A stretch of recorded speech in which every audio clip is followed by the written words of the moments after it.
లారీల పార్కింగ్ కు అడ్డాగా మారిన శ్రీ వెంకటేశ్వర టెంపుల్ నుండి జిల్లా ఆసుపత్రి వరకు గల రోడ్డు తరచుగా ప్రమాదాలు జరుగుతున్నా సంబంధిత అధికారులు పట్టించుకోకపోవడంపై పట్టణ ప్రజల మండిపాటు.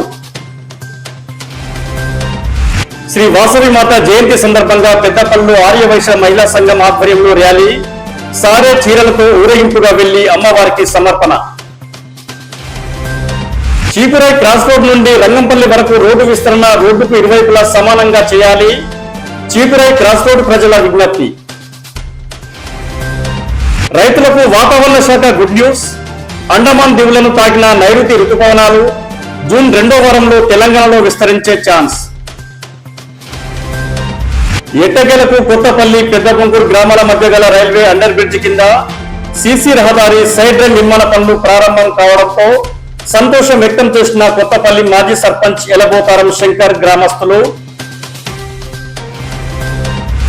తడిసిన ధాన్యాన్ని కొనుగోలు చేసేందుకు జిల్లా ప్రభుత్వ యంత్రాంగం సిద్ధంగా ఉందని, రైతులు అధైర్యపడవద్దని రైతులకు తెలియజేసిన పెద్దపల్లి ఏడీఏ శ్రీనాథ్.